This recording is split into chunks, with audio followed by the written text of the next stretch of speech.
భారతీయుడు 2 సినిమా గురించి and most importantly సినిమాలోని పాటల గురించి మనతో మాట్లాడడానికి the most happening choreographer dance choreographer Jani master is here. Master ఎలా ఉన్నారు? సో భారతీయుడు 2 అంటే ఈ సినిమా పేరుని పలకడం కూడా చూసారా, భారతీయుడు 2 అని అనలేం, భారతీయుడు 2 అనాలన్నమాట. భారతీయులు కాబట్టి ఆ గర్వం ఉంటది, ఆ ప్రేమ ఉంటది, ఆ సినిమా అంటే ఆ ఇష్టం కూడా ఆ రేంజ్ లో ఉంటుంది.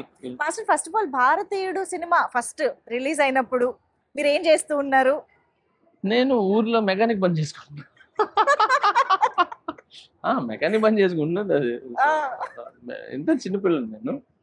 సో చదువు లేదు, ఓకే చదివాం అంతంత మాత్రం చదివా, బట్ మెకానిక్ పనిలో ఉన్నాను. పక్కనే థియేటర్స్ అన్ని. ఎక్కడ ఎక్కడ ఇది? నెల్లూరులో. నెల్లూరులో పక్కనే థియేటర్స్ అన్ని పక్కనే. సో అక్కడ అర్చనాలలో నర్తికి థియేటర్ దేంట్లోనో ఈ సినిమా 3వ హాల్లో దేంట్లో ఉండాలి. సో మా అక్కడే షాప్స్ ఉండేది, కనకమాల్ అక్కడంతా కూడా. సో అక్కడికి వెళ్ళినప్పుడు ఈ సౌండ్స్ ఎక్కువ వినపడతా ఉండేది. అంటే పాటలు అప్పుడు మేము వెళ్ళిపోయేది, ఛాయ్కని వెళ్ళిపోయేది, పాటలు అప్పుడు పాటలు వినేసేది వచ్చేసి. సో అలా అలా చేసుకుంటూ అంటే అది వేరే ఆ రోజులు ప్యూర్, అది అప్పుడంతా ప్యూర్గా ఉండేది కదా. ఆ స్ట్రీట్స్ కానీ జనాలు నిజంగా చెప్తున్నా చాలా ప్యూర్గా ఉండేది. సో ఆ టైంలో ఈ సినిమా రావటం అంటే అప్పుడు కొత్త ఇవన్నీ. భారతీయుడు 2 అనగానే ఒక ముసలాయన అసలు ఎలా కొడతాడంట, మర్మకళ ఉందంట.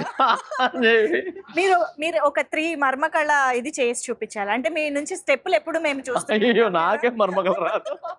భారతీయుడు సినిమా ఎన్నిసార్లు చూసాను. ఒకటి మనకు తెలుసు, ఇలా అని ఇలా ఇలా అంటారు ఇలా అంటారు, ఇలా ఏదో ఇలా పెట్టి ఇలా గుద్దితే. ఎప్పుడైనా ప్రయోగించారు ఎవరి మీద? చిన్న సినిమా చూసి వచ్చిన అదే పని. చిన్నప్పుడు ఎవరైనా మాట్లాడినా ఎవరైనా ఏదైనా చేసినా అలా అలా ట్రై చేసేది. బట్ మజాక్ రా బాబు అని చెప్పి మళ్ళీ, కానీ వచ్చేది కాదు అది మా అందరికి. అది ఒక ఆర్ట్. ఇప్పుడు మార్షల్ ఆర్ట్స్ ఎలాగో, సో అలాగా మర్మకళ అనేది అందులో మన ఇండియన్స్ దాంట్లో ఇప్పుడు మార్షల్ ఆర్ట్స్ అనేది ఎక్కడి నుంచో వచ్చింది, ఇది వచ్చింది. సో అలాగా మనకు ఇక్కడ మర్మకళ అనేది మన ఇండియన్స్ లో క్రియేట్ అయింది. ఆ మర్మకళ అనేది అది మన ఇండియాలో ఉండటం అనేది అది నిజంగా అది గ్రేట్ గా అండ్ చాలా గర్వంగా ఫీల్ అవుతాం. అలాంటి మనకి తెలియని ఎన్నో ఎలిమెంట్స్ ఉన్నాయి, చాలా ఉన్నాయి దీంట్లో. సో భారతీయుడు సినిమా నిజం చెప్పాలంటే నాకు పాటల ద్వారానే పరిచయం. అంటే చిన్నప్పుడు సినిమా అర్థం చేసుకోలేని స్టేజ్ లో we thoroughly enjoyed the songs. అప్పుడే కొత్తగా వచ్చిన టేప్ రికార్డర్ లో అంతే అయ్యే ఉండేది మనకి, అవి బాగా గుర్తు అనమాట. సో అలా సాంగ్స్ పరంగా మీకున్న మెమరీస్ ఏంటి భారతీయుడు 2 మూవీ? భారతీయుడు 2 లో నాకు డాన్స్ పాటలు ఇవన్నీ కూడా బాగా ఇష్టమే. కానీ దాంట్లో నాకు ఎప్పటికీ గుర్తుండిపోయేది, హార్ట్ టచింగ్ గా బాగా ఇష్టంగా ఉండేది, ఆ డబ్బుల్ని పడవలుగా చేసి వదిలేసి, అంటే ప్రేమ ముఖ్యము, అంటే అంటే ఎదుటోళ్ళ కళ్ళల్లో సంతోషం అది ముఖ్యం, డబ్బులు కాదురా అని చెప్పి అప్పట్లో 500 తను చేసి వదలటం అనేది ఆ యొక్క మాంటేజ్ అనేది అసలు చాలా చాలా ఇష్టం నాకు. అందుకే పచ్చని చిలుకలకు తోడు ఉంటే అనేది నాకు చాలా ఇష్టం. మిగతా డాన్స్ సాంగ్ ఉన్నాయి, ఎన్ని ఉన్నాయి, బట్ ఆ సాంగ్ అనేది బాగా ఇది తగిలేస్తుంది ఇక్కడ. సూపర్ సాంగ్ అది నాకు ఆ సినిమాలో మెయిన్ పార్ట్, అంటే మనసులో ఉండిపోయే పాట. అంతే. పచ్చని ఇవన్నీ డాన్స్ మనం ఈ అదిరేటి డ్రెస్ వేస్తే ఇవన్నీ కూడా మనం ఎంజాయ్ చేస్తాం, అన్ని చేస్తాం, కానీ గుర్తుండిపోయేది అంటే పచ్చని చిలుకలతో ఉంటాయి. సో దాంట్లో బురదలో చేయటం, పడేయటం, అండ్ పెద్ద కమలాసంగా పోయి లుంగి కట్టుకొని ఇట్లా అనుకొని వేయటం, అండ్ ఆమె మన సుకన్య గారు వాళ్ళిద్దరులా అలా చేయటం. సో ఆ క్యూట్నెస్, ఆ మాంటేజెస్ అండ్ వాళ్ళ ఎమోషన్ అనేది అస్సలు సూపర్ కొరియోగ్రాఫ్. ఇప్పటికీ అలా కళ్ళ ముందు చాలా మంచి కొరియోగ్రాఫ్, నాకు చాలా ఇష్టం ఆ కొరియోగ్రాఫ్. సో ఇప్పుడు కమింగ్ టు భారతీయుడు 2, ఫైనల్ గా మీరు భారతీయుడు 2 సినిమాలోని పాటలకి కొరియోగ్రఫీ చేయడం అసలు ఎప్పుడైనా ఎక్స్పెక్ట్ చేశారా? Did you? అయ్యో నేను చేయలేదు, బట్ ఇమాజిన్ ఆర్ లేదు నేను చేయలేదు. కానీ నేను ఏంటంటే మిస్ అయినా ఈ 2 మేబీ 3 ఏదో అనుకుంటున్నారు, నాకు తెలీదు, దాంట్లో ఉంటే చేస్తాను. బట్ దీంట్లో ఒక సాంగ్ అయితే నేను కంపోజ్ చేశాను స్టేజ్ మీద, అసలు చాలా చాలా బాగుంది. అమ్మాయి సాంగ్, అప్పట్లో మనకు ఓపెనింగ్ సాంగ్ ఎలా ఉండేది అలాంటి సాంగ్, బేబీ. సో ఆ జానర్ లో ఉండేది. బట్ అది డిఫరెంట్ సాంగ్, ఇది డిఫరెంట్ సాంగ్. సో ఈ సాంగ్ కూడా పెప్పీగా ఉంది, బాగుంది.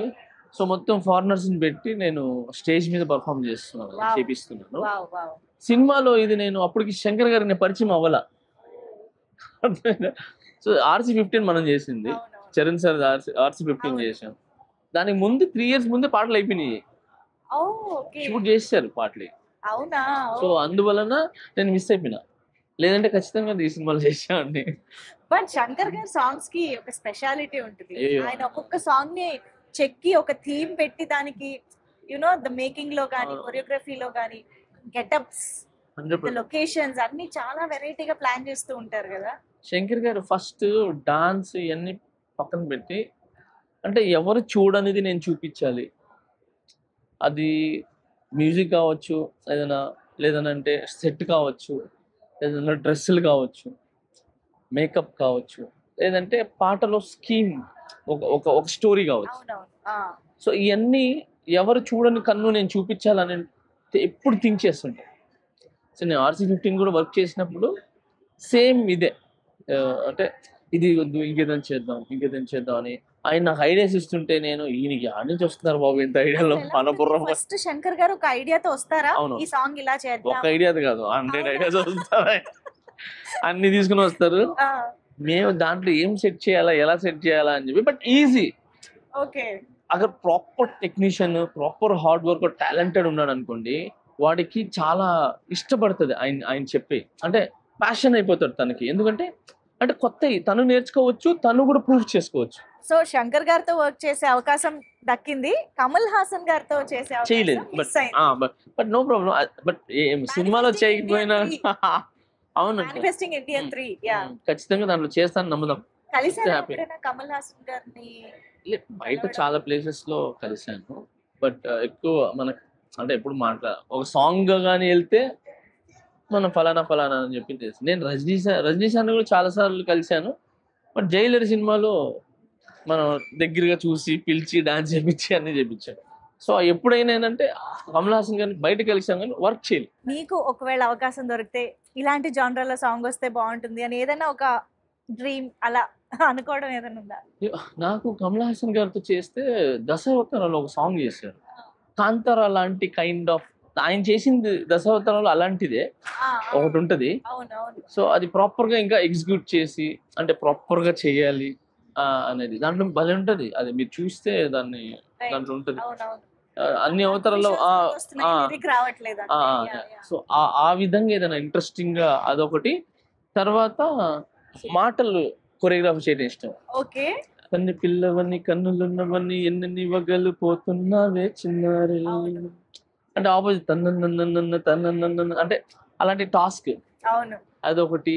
తర్వాత ప్రియతమా నీ వచ్చట కుశలమా నీ నిచ్చట కుశలమే, సో అలాంటి కొరియోగ్రఫీ చేయటం ఇష్టం. అయ్యో అది నెక్స్ట్ లెవెల్ సాంగ్స్. సో భారతీయుడు 2 సినిమా నుంచి ఒక ఆడియన్స్ గా మాలాగా ఏం ఎక్స్పెక్ట్ చేస్తున్నారు, ఎలా ఉండబోతుంది అనుకుంటున్నారు? అంటే నేను భారతీయ 2 నుంచి నేను ఎక్స్పెక్ట్ చేసేది ఏంటంటే, ఈ సినిమాతో దాంట్లో కరప్షన్స్ ఈ సినిమా వచ్చిన తర్వాత ఆల్మోస్ట్ కొంచెం మారింది. భయపడ్డారు అనమాట కొంచెం. ఏది ఎక్కడో అంటే భయపడటం కావచ్చు, లేదా మన ఇండియా మనం చేయకూడదు అనొచ్చు, లేదంటే ఇది తప్పు కదా అని చెప్పి ఒక 100లో 10% అయినా ఏదైంది. ఈ సినిమాతో కూడా అలాంటి మెసేజ్ వచ్చి జనాలకి ఉపయోగపడి మారేది, అలాంటిది ఏదైనా మెసేజ్ వచ్చి పబ్లిక్ హ్యాపీగా ఉండి వాళ్ళ లైఫ్ బాగుంటుందని ఎక్స్పెక్ట్ చేస్తాను. Amazing master. Very nice talking to you. All the very best for future endeavors kuda. Thank you so much. Thank you.